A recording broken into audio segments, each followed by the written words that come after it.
Police to conduct investigation into Nothing to Hide forum commotion. 2 Bangladeshi nationals nabbed as police bust fake visa syndicate.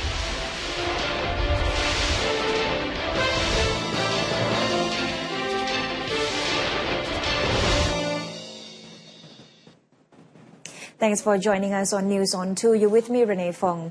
The ASEAN Way, as it has been called, has brought stability and prosperity to the region.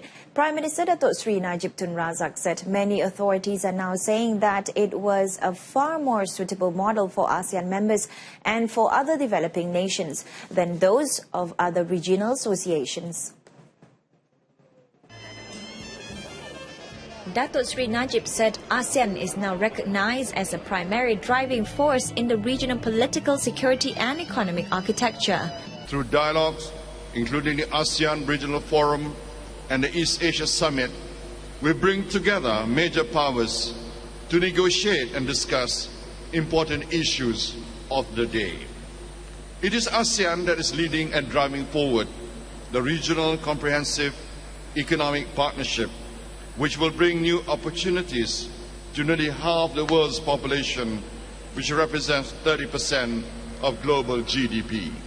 Datuk Sri Najib made the remarks during his keynote address delivered at the 50th anniversary of ASEAN celebration in Kuala Lumpur today.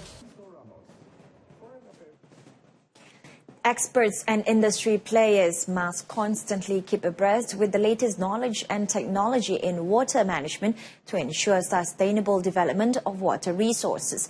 Deputy Prime Minister Datuk Sri Dr. Ahmad Zahid Hamidi said this is also crucial because technology would be able to simulate bad situation caused by poor water management and work on resolving the issue.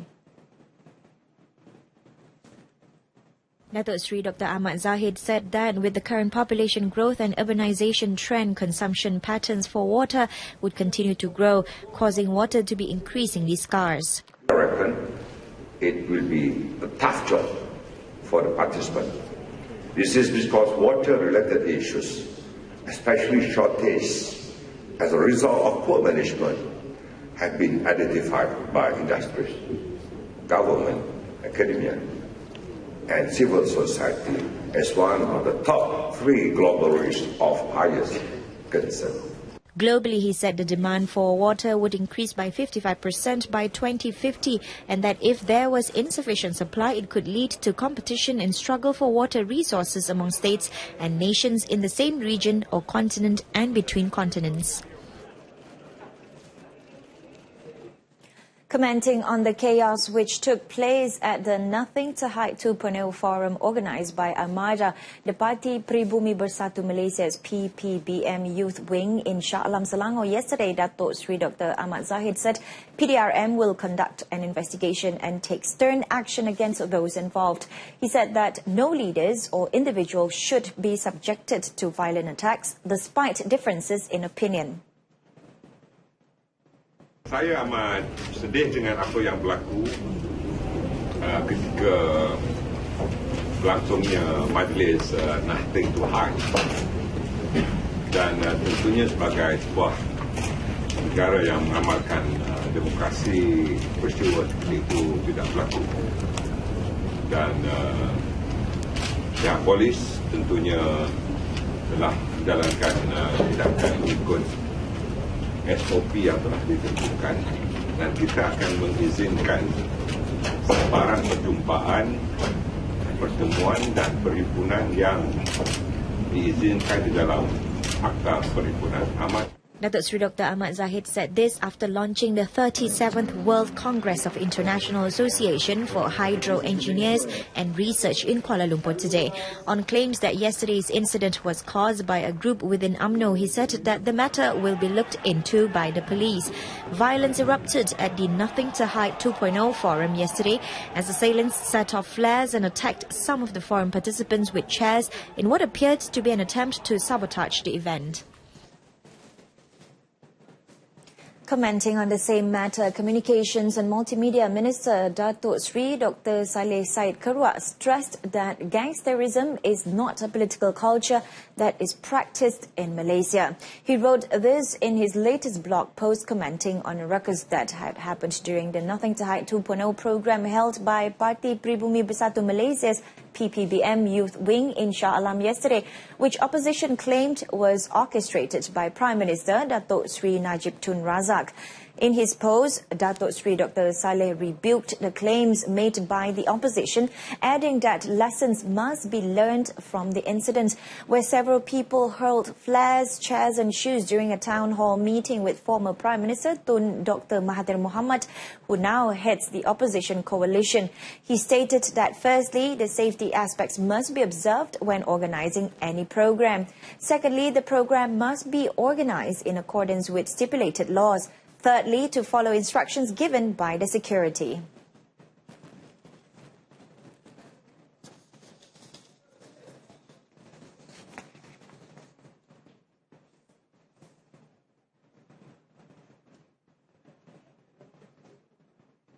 Meanwhile, 3 youths have been detained to assist in investigations relating to the chaos. The remand order for the 3 youths aged 17 to 19 were issued by Magistrate Raja Nur Adila Raja Mahyaldin. The case is being investigated under Section 15, Subsection 2, Subsection D of the Peaceful Assembly Act 2013, Section 153 of the Penal Code for wantonly giving provocation with intent to cause riot, and Section 8 of the Explosive Act 1957. Bangladeshi nationals, one of whom was named the Professor, were nabbed as part of the largest fake visa-producing syndicate in the country in Ampang in Selangor last night.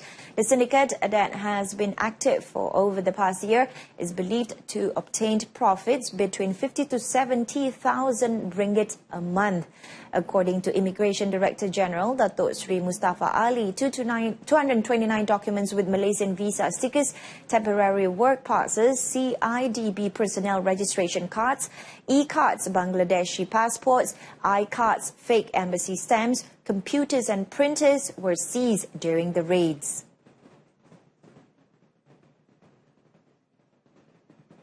Yang besar yang telah kita perolehi kerana dari segi volume ataupun jumlah dokumen yang kita perolehi dalam satu-satu bongkaran.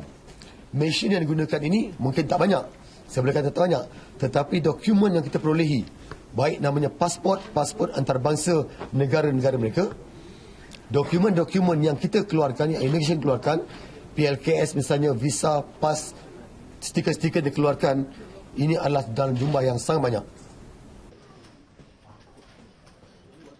Datuk Sri Mustafa said the 2 suspects were in their 30s and were highly qualified in information technology and communication.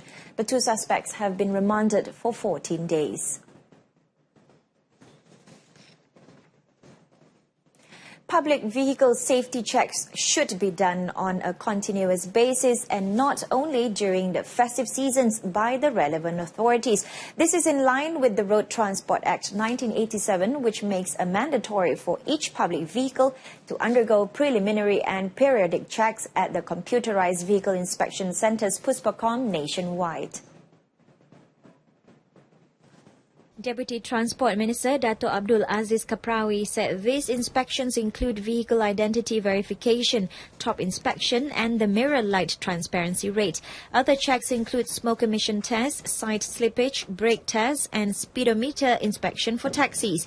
Meanwhile, speaking on those who replace several items in their vehicles after the inspection, Dato' Abdul Aziz said random checks need to be done to overcome this issue. Tetapi apa yang berlaku kadang-kadang apabila dia hantar, ada juga pemandu yang tidak beretika.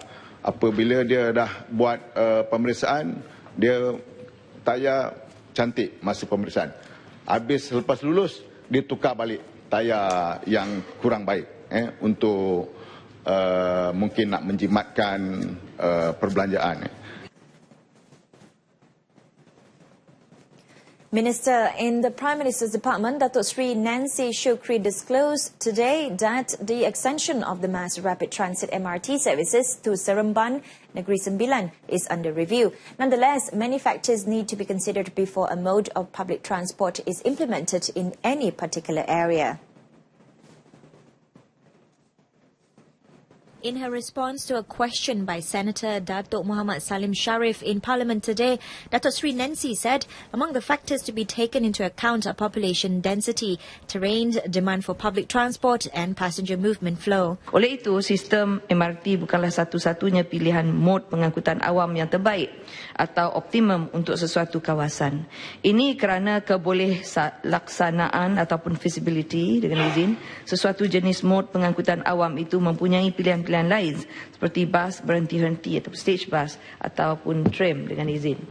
Elaborating further, she said to date over 130,000 jobs were created since the inception of the Sungai Buloh Kajang SBK MRT line in 2011. The project has contributed over 3 billion to 4 billion ringgit to the yearly gross national income. Deputy Home Minister Datuk Masih Kujat said a total of 1,803 missing children were reported last year. Out of that number, 842 cases involved children who were below the age of 18. Speaking in Dewan Negara today, Datuk Masih, however, noted that 979 children have been found. Sementara itu, bagi kes kanak-kanak yang diculik untuk tebusan yang diklasifikasikan di bawah Seksyen 3 Akta Culik, Akta 365 dari tempoh 2012 hingga 2016 adalah seramai 10 orang. Dari jumlah tersebut, seramai 8 orang berjaya diselamatkan, seorang telah terbunuh dan seorang lagi dijumpai mati lemas. He added that various efforts have been implemented to curb the issue of missing children, which include the launch of Noor Alert.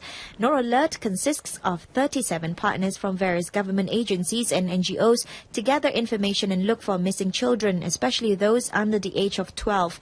Last year, the Noor Alert system was further enhanced following PDRM's collaboration with Facebook to allow the information relayed by PDRM to be sent to Facebook users via its news feed. 3 schools in the Sabah district in Bintulu, Sarawak have been directed to close today owing to the flood situation in the state. According to Sabah District Education Officer Tero Anak Bayal, the affected schools are Sekolah Kebangsaan Bukit Balai, Sekolah Kebangsaan Kuala Kebulu and Sekolah Kebangsaan Kuala Sigu. The schools were closed because the classrooms and the roads leading up to the schools were inundated with flood waters. 3 more primary schools in the same district were still conducting classes. 711 students were affected by the closure. The Sabah Illegal Foreign Workers Rehiring Program will end tomorrow. According to Sabah Immigration Department Director General Musa Sulaiman, the program aims to provide valid work permits for illegal foreign workers in Malaysia, particularly in Sabah. The program, which has been running since February 15th, is managed by Inti Padu Technology Sundian Berhad, a company appointed by the state government. Once the program ends, the Immigration Department will take stern action against employers who harbour illegal workers or those without valid documents. Over 88,000 foreign workers have been registered ever since the program was launched. This has exceeded the initial expectation of 50,000 workers. 21 gang members have been charged in the Georgetown Sessions Court for being involved in organised crime. The men aged between 17 and 57 years are accused of being members of the organised criminal group Gang 04 India Pulau Pinang between January 1st, 2015 and July 18th this year. They were charged under Section 130V, subsection 1 of the Penal Code, which provides for a jail term of up to 20 years if convicted. No plea was recorded from all the accused as they are being detained under the Security Offences Special Measures Act SOSMA 2012. Sessions Court Judge Nur Salha Hamza set September 14 for case mentioned. Deputy Public Prosecutors Saiful Idris Zainuddin and Muhammad Fazlan Muhammad Noor prosecuted the case. Of the 21 accused, only 12 were represented by lawyers.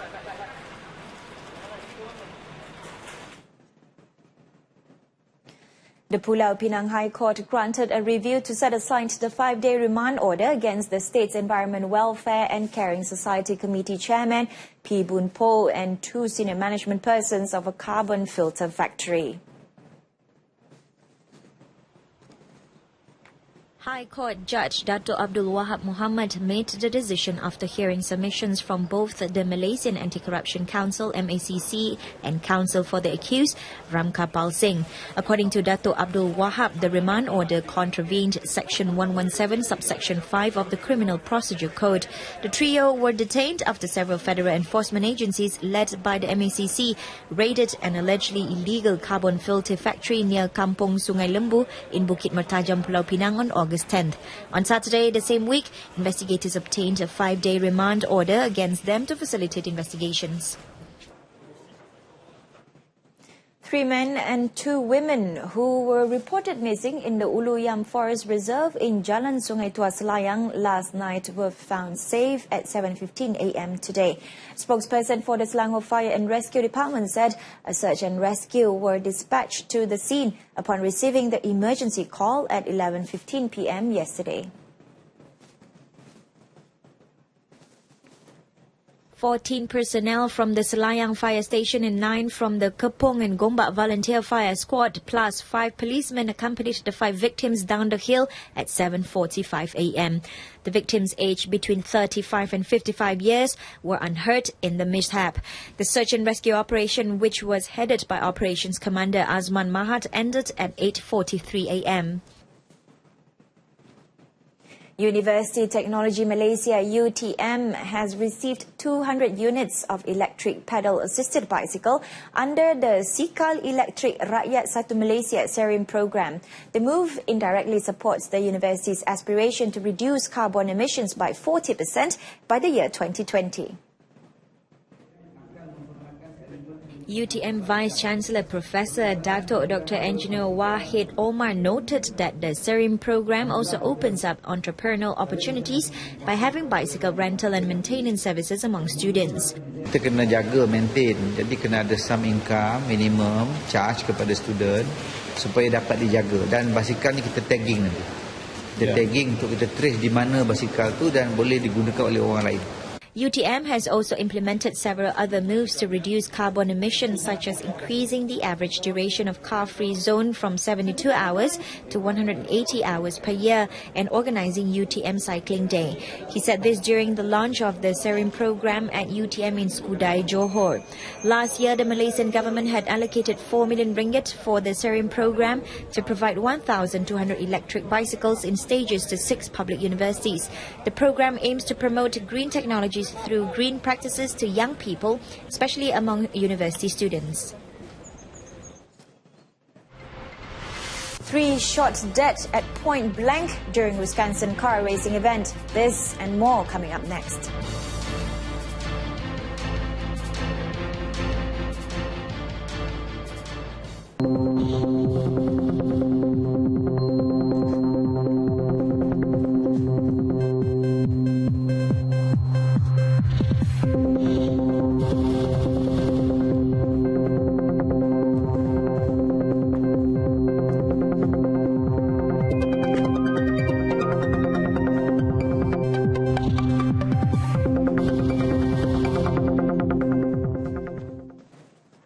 The Malaysian Armed Forces ATM will work with the Royal Malaysia Police to ensure the safety of the public throughout the 29th SEA Games, which begins on August 19th to August 30th. Defence Minister Datuk Seri Syamuddin Tun Hussein said over 1,000 ATM personnel will be assigned at 30 locations to monitor and control the safety aspects of biennial sports event.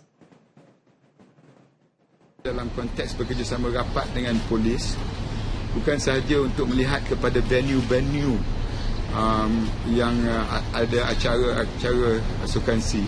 Tetapi di kawasan-kawasan awam pun saya difahamkan bahawa rondaan bersama antara polis dan tentera berjalan, dan bukan saja seperti apa yang kita lihat hari ini, sebelum sukansi pun di KLIA dan kawasan-kawasan tertentu, tapi ianya akan diperluaskan lagi semasa sukansi hari kali ini. He said this after inspecting the ATM team assigned for the 29th Kuala Lumpur SEA Games and 9th ASEAN Para Games in Camp Perdana Sungai Besi. Also present during the inspection was Ministry Secretary General Datuk Sri Abdul Rahim Muhammad Radzi and Army Chief General Tan Sri Raja Muhammad Afandi Raja Muhammad Noor.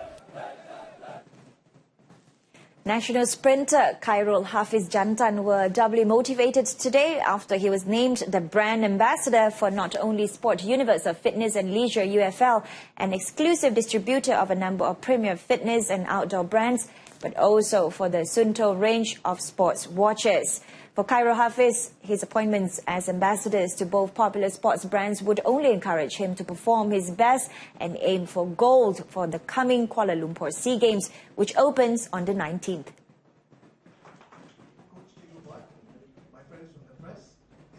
Kemungkinan ini Khairul akan buat dalam diri Khairul cabaran satu untuk Khairul untuk berjaya dan terus berjaya. Dan SEA Games kali ini pun Khairul akan berlawan dengan pemenang SEA Games 2 tahun lepas, dan kemungkinan Khairul akan buat yang terbaik . And a special ceremony to announce his appointment, Khairul, who is known as the Speedy Jantan, also received 1,500 ringgit as a bonus for breaking Tan Sri Dr. M. Jagatesan's 49-year-old national 200-meter record recently. UFL Managing Director Datuk Raja Krishnan said more rewards await Khairul, especially if he managed to win gold and break the game's record. We are giving him 2,000 for winning the gold. We'll add another $1,000 to make it 3,000 if he breaks the record. So if he breaks both, again he breaks the record of 102 meters, we'll add another 1,000. Yeah, that's a good one. Winning the gold is one thing, and breaking a record is two different achievements. So we have to individualize the two different achievements. And that concludes this evening's News On 2. In our top story, police to conduct investigation into Nothing to Hide Forum commotion. Join us again at 12:30 tomorrow afternoon for more updates. I'm Renee Fong. Have a pleasant evening.